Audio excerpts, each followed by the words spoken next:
اگر آپ کسی ایسی مشکل میں پھنسے ہوئے ہیں جہاں کوئی سہارا نظر نہیں آتا تو رک جائیں۔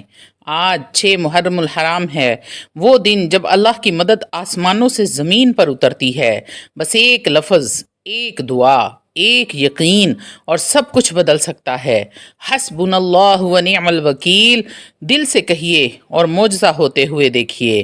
السلام علیکم ورحمۃ اللہ وبرکاتہ۔ اللہ والو، آج 6 محرم الحرام ہے اور محرم کا ہر دن برکتوں، قربانیوں اور اللہ کی مدد سے جڑا ہوا ہے، مگر 6 محرم الحرام کا دن ایک خاص راز اپنے اندر لیے رکھتا ہے۔ یہ وہ دن ہے جب اللہ کی فوری غیبی مدد آپ حاصل کر سکتے ہیں۔ یہ وہ دن ہے جب دل کی فریاد عرش تک پہنچتی ہے۔ یہ وہ دن ہے جب حسبنا اللہ و نعم الوکیل صرف زبان پر نہیں دل میں اتر جاتا ہے۔ حضرت ابراہیم علیہ السلام نے جب انہیں آگ میں پھینکا گیا تو انہوں نے یہی الفاظ کہے تھے، حسبنا اللہ و نعم الوکیل نعم المولا و نعم النصیر، اور اللہ تعالیٰ نے آگ کو ٹھنڈا اور سلامتی والا بنا دیا، گلزار بنا دیا۔ اگر آپ کی زندگی میں آگ لگی ہے، غموں کے، قرضوں کی، بیماریوں کی، بے اولادی کی، بے سکونی کی، تو آج کا یہ عمل آپ کی زندگی بدل کر رکھ سکتا ہے۔ اللہ والو، عمل کا مکمل اور تفصیلی طریقہ بتانے سے پہلے آپ لوگوں سے چھوٹی سی التماس ہے کہ ویڈیو کو مکمل دیکھیں۔ ہو سکتا ہے کہ آپ کے کسی ایک مسئلے کا حل، کسی ایک پریشانی کا حل، کوئی ایک ایسی حاجت، دلی مراد پوری ہو جائے جو سالوں سے پوری نہیں ہو رہی تھی اور آپ نے یہ کہہ کر چھوڑ دیا تھا کہ اب یہ کبھی بھی پوری نہیں ہوگی۔ تو اللہ والو، اگر یہ وظیفہ کرنے سے آپ کی مراد پوری ہو جاتی ہے تو یقین کریں کہ میرا ویڈیو بنانے کا مقصد پورا ہو جاتا ہے۔ روحانی اجازت کے لیے چینل کو سبسکرائب کر لیں، کومنٹ میں سبحان اللہ لکھ دیں۔ آپ کو عمل کی اجازت اسی وقت مل جائے گی۔ اللہ والا، محرم الحرام کے مہینے کو اللہ نے شہر اللہ یعنی اللہ کا مہینہ قرار دیا ہے۔ محرم الحرام کو اہل بیت اظہار پر سختی شروع ہوئی تھی۔ 6 محرم الحرام کو اسی دن اللہ اپنے بندوں کی آزمائش بھی دیکھتا ہے اور انہیں اپنی خاص مدد بھی عطا فرماتا ہے۔ 6 محرم الحرام کا یہ دن صرف غم کا نہیں بلکہ صبر اور مدد کا بھی ہے۔ جو آج کے دن اللہ کی طرف رجوع کرتا ہے، اللہ تعالیٰ اس کے لیے آسانیوں کا دروازہ کھول دیتے ہیں۔ اللہ والو، اگر رزق میں رکاوٹ ہے، برکت نہیں ہو رہی یا بے روزگاری ہے تو یہ چھوٹا سا ایک وظیفہ آپ کو میں بتانے لگی ہوں۔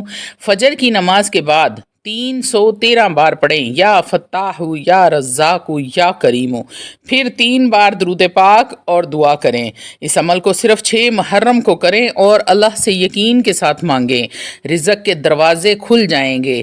غیب سے اللہ تعالیٰ رزق کے خزانوں کا منہ کھول دیں گے۔ دل کا سکون اور بے چینی ختم کرنے کے لیے اگر آپ کوئی عمل کرنا چاہتے ہیں تو دل میں بے سکونی ہے، نیند نہیں آتی، پریشان رہتے ہیں، تو اس کے لیے آپ نے کرنا یہ ہے کہ عشاء کی نماز کے بعد 100 بار پڑھنا ہے، الا بذکر اللہ تطمئن القلوب، پھر ہاتھ اٹھا کر کہیں، اے اللہ میرے دل کو سکون دے، میرے سینے کو کھلا کر دے، مجھے ہدایت اور راحت عطا فرما دے۔ اگر آپ کا دل ٹوٹ چکا ہے، غموں کا بوجھ بہت زیادہ ہو گیا ہے، پریشانیاں ہیں، دل میں گھبراہٹ رہتی ہے، کوئی آپ کو اس کا حل نظر نہیں آ رہا، تو اس کے لیے آپ کسی بھی وقت تنہائی میں بیٹھ جائیں، پاک صاف ہو کر آپ نے 41 بار پڑھنا ہے، یا جبارو یا سلامو یا حفیظو، پھر دل سے روتے ہوئے کہیں، یا اللہ میرا حال تو جانتا ہے، میری مدد فرما، میرے زخموں پر اپنا نور رکھ دے۔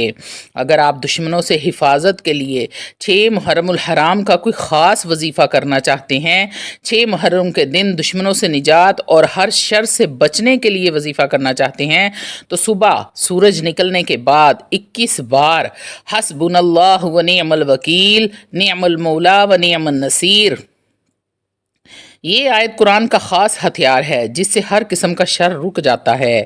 اللہ والو، رشتہ، شادی یا اولاد کے لیے وظیفہ کرنا چاہتے ہیں، اگر آپ کا رشتے میں رکاوٹ آ رہی ہے، بندش آ رہی ہے، رشتے آتے تو ہیں لیکن کہیں پر بات نہیں بنتی، شادی ہو رہی ہے لیکن ہوتی نہیں ہے، اگر آپ بے اولاد ہیں، ہر طرح سے ممکن کوشش کر چکے ہیں، تو جن کے رشتے نہیں ہو رہے یا اولاد کی نعمت نہیں مل رہی، تو وہ انہوں نے کرنا کیا ہے کہ نماز عصر کے بعد 100 بار پڑھیں، رب لا تذرنی فردم وانت خیر الوارثین۔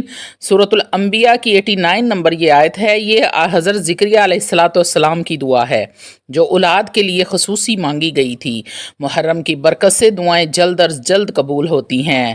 اللہ والو، 6 محرم الحرام کو کسی بھی وقت ایک بار سورہ یاسین پڑھ کر یہ دعا مانگیں: یا اللہ، تو ہی حاجت روا ہے، تو ہی مشکل کشا ہے، تو ہی غیبی مدد بھیجنے والا ہے، میرے اس کام کو آسان فرما دے۔ یہاں اپنی حاجت کا ذکر کریں، جو بھی آپ کا مسئلہ ہے، پھر 7 بار کہیں حسبنا اللہ و نعم الوکیل۔ حدیث پاک میں آتا ہے کہ حضرت ابو ہریرہ رضی اللہ تعالیٰ عنہ سے روایت ہے کہ نبی کریم صلی اللہ علیہ وآلہ وسلم نے ارشاد فرمایا: افضل الصیام بعد رمضان شہر اللہ المحرم۔ صحیح مسلم بخاری کی حدیث ہے۔ اس کا ترجمہ یہ ہے کہ رمضان کے بعد سب سے افضل روزے اللہ کے مہینے محرم الحرام کے ہیں۔ اس حدیث پاک سے معلوم ہوا کہ محرم اللہ کا مہینہ ہے اور اس میں عبادت کا درجہ عام دنوں سے کہیں زیادہ ہوتا ہے۔ محرم الحرام حرمت والے مہینوں میں سے ایک مہینہ ہے۔ قرآن مجید ان عدت الشہور عند اللہ 12 شہرا منہا 4 حرم، سورہ توبہ کی 36 نمبر آیت ہے۔ ترجمہ اس کا ہے کہ اللہ کے نزدیک مہینوں کی گنتی 12 ہے، ان میں سے 4 مہینے حرمت والے ہیں۔ ان 4 مہینوں میں محرم الحرام، رجب، ذوالقعدہ اور ذوالحجہ شامل ہیں۔ ان مہینوں میں جنگ، جدال، گناہ اور نافرمانی سے خاص طور پر منع کیا گیا ہے، کیونکہ ان کا مقام اللہ کے نزدیک بہت ہی بلند ہے۔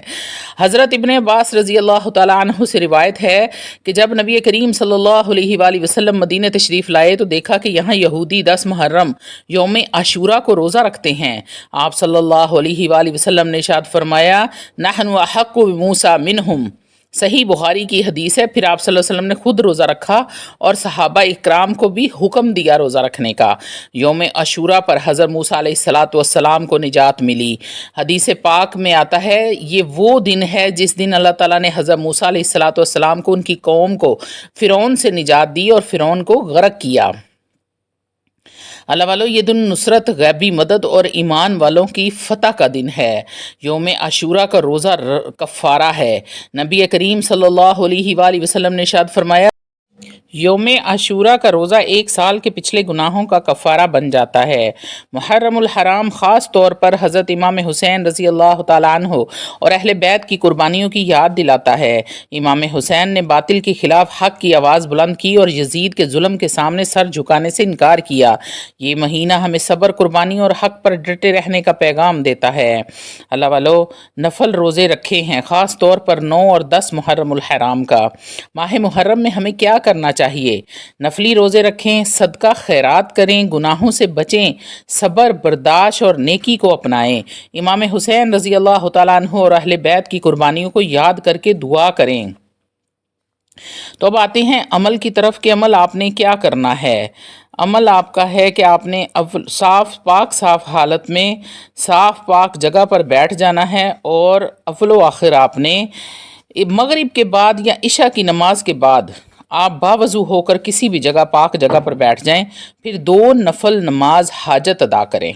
اس کے بعد آپ 100 بار پڑھیں گے یا اللہ یا رحمان یا رحیم، 100 مرتبہ، یعنی کہ 1 تسبیح آپ نے اس کی کرنی ہے، اور پھر آپ نے 450 بار پڑھنا ہے حسبنا اللہ و نعم الوکیل۔ آپ نے پورا نہیں پڑھنا، صرف اتنا ہی پڑھنا ہے حسبنا اللہ و نعم الوکیل۔ اس کے بعد 70 بار آپ نے پڑھنا ہے اللہم اجرنی من النار۔ آخر میں آپ نے سورہ فاتحہ، سورہ اخلاص، سورہ فلق، سورہ ناس ایک بار پڑھنی ہے۔ پھر ہاتھ اٹھا کر اللہ سے اپنی حاجت کے لیے دل کھول کر دعائیں کرنی ہے، چاہے قرض کی معافی ہو، رشتے کا مسئلہ ہو، نوکری ہو، صحت ہو یا دل کا سکون۔ یقین رکھیں جس طرح حضرت موسیٰ علیہ السلام کے لیے سمندر راستہ بنا، ویسے ہی اللہ تعالیٰ آپ کی مشکلات میں راستہ بنائے گا۔ بس دل سے ایک بار آپ نے